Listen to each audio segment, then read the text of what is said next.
Jurors have begun deliberations in the case of Dzhokhar Tsarnaev, the man accused of bombing the Boston Marathon in 2013.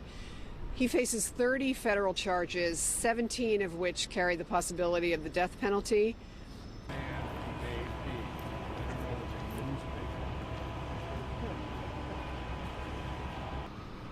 This is just the first phase of the trial to determine Mr. Tsarnaev's guilt or innocence. Guilty verdicts are expected and are pretty much considered a foregone conclusion due to the fact that his lawyer has admitted that he participated in the bombings. After the verdict is reached in this case, next week or perhaps later this week, we'll start the second phase of the trial, which will be for this same jury to determine whether he receives the death penalty or life in prison.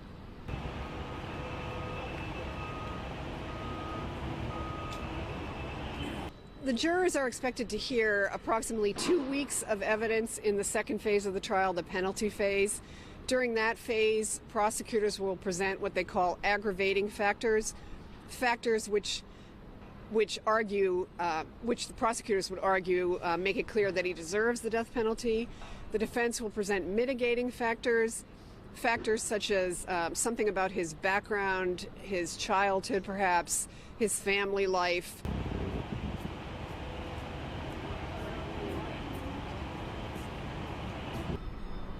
Of course, no one knows whether this jury will give him the death penalty. Massachusetts is a notoriously anti-death penalty state. The state abolished its own death penalty more than 30 years ago. This is the federal death penalty statute that Mr. Tsarnaev is being tried under. Very